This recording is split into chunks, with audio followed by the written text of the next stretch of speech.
Thank you. So my topic for discussion is complexities of clinical decision making based on NGS report. I think so. We have a panel discussion after this. I'll try to be brief and try to see that we can finish in 6 to 8 minutes so that we can start our panel, because I think so all these queries will come there also. So the complexity starts from the beginning. How to do the NGS? Sequential, simultaneous, do in the beginning. I do lung cancer, so I'll take that example. Too many genes we want to know that a report for. And if you do sequential, this is the problem. You'll be able to get report in around 18% of the patients. We know that if we do NGS upfront, we can do more. So that is something one needs to keep in mind. But again, it has its own problem that you have a technology or not, when you get the report, when you get your EGFR report, how much time it takes. So we do have NGS at TMH, but because of the timing of the reporting, we end up doing sequential at this moment rather than doing NGS in all patients upfront. So again, you may have a technology, but not necessarily you can use it. Now, whom to do it, which kind of patients we do it, it keeps changing as the time goes by. It changes pretty fast. Giving you one example, because this is one area we worked on. This was squamous cell cancer in lung. We have been doing for quite some time. This was based on the first paper by from our lab by Dr. Anuradha Chowgule, because we did have a EGFR mutation in squamous cell cancer. NCCN used to not do it. You heard Dr. Dutt's paper, same, suggesting the same.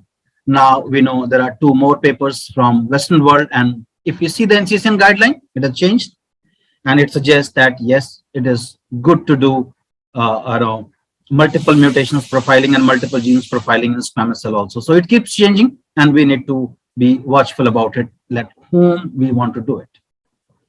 What should be input material, tissue or liquid? We heard a very wonderful lecture, and again, we'll be taking some of those data because that's the most comprehensive data. What it suggests that if you do tissue or liquid, that gives you similar report. Tissue specificity is excellent. Sensitivity is a bit of a problem. That again depends upon which kind of mutations we are looking for. So if you're looking for EGFR, and what you can see here, the sensitivity or specificity looks excellent. If you go down to ALK, then it becomes a bit of a problem. So sensitivity goes down. So remember, when you're looking for liquid biopsy and replacing it for tissue, it's not that you can't do it, but if it is positive, be happy. If it is negative, be a bit careful. But also remember what we see in this slide. This also gives you some extra information in the liquid biopsy. That doesn't mean it's always that tissue gives you extra information. Liquid biopsy also gives you some extra information, and we'll see subsequently. This is another work which again Shreyog talked about, and what it showed that yes, if you do tissue and liquid both, then you do have a mutation positive patients who receive treatment almost 15% more than what you have if you do only tissue, highlighting. And it looks like if it gets reproduced, and I'm certain that if it gets reproduced, most likely we will have guidelines that because that's around 15% more.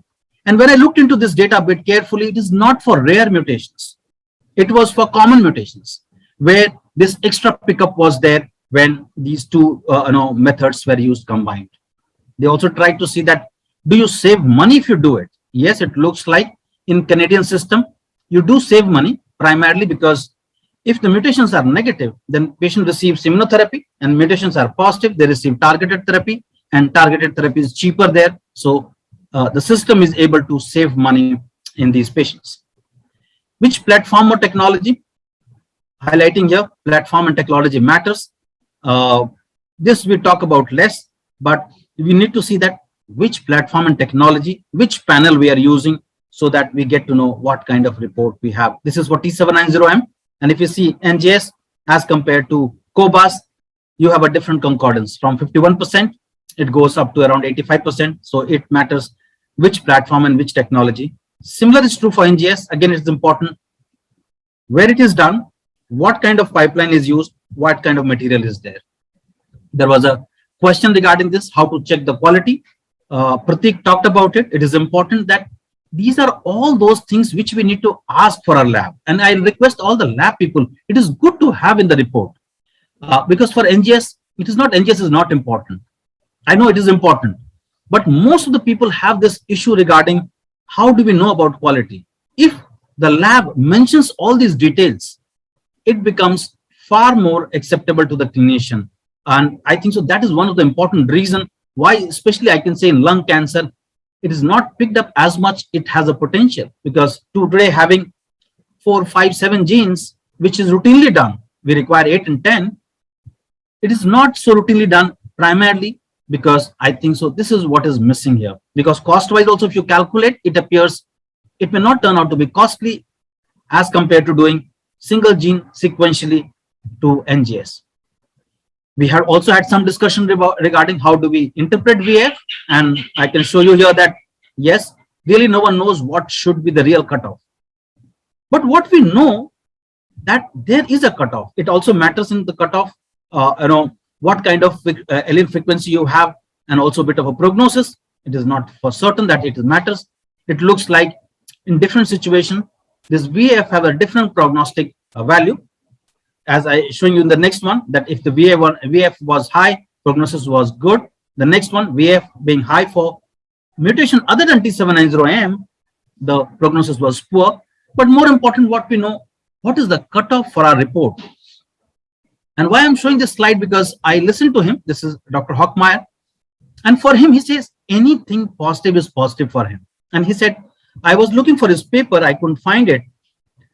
But is it true? Not certain. Most of the people believe there is a cutoff, and we need to ask our lab what is the cutoff in the lab, and it is good to know for that lab so that we know we have got a good quality report when we have this cutoff from the lab. What is the counterpart for VAF for fusion genes? Here, what we do read is reads, not the VF percentage. And what I've learned from molecular tumor board that any read is important in fusion genes, and it becomes important diagnostic. How do we handle more than one mutation in the clinic? Most important is, I don't know really, but it looks like people have done various things. People have used sequential therapy. People have used combined therapy. We used to do it sequential, but now we use combining those different mutations, TKI if we have. Not sure that it is really better. We'll come to know after some time. How do we handle mutations for which drug is approved for some other indications? One of our example was breast cancer. It looks like it works, but I'll request people to be a bit careful. If you have a standard treatment, better to avoid that treatment initially, but sure, one can use later on. Now, how do we handle germline mutation in somatic mutation report? And as will be told to you, most likely it will come up in molecular tumor board discussion, that the moment you have a VF of around 50% or around 100% odd, you know that could be a germline mutation. Then you have to be careful about it. It's really germline or not. It is possibility. It is documented or not. And then what do we do with it as far as the family is concerned? And showing you P53, which is part of most of the panel and most common mutations, but we know it can be germline, and one needs to be a bit careful about it.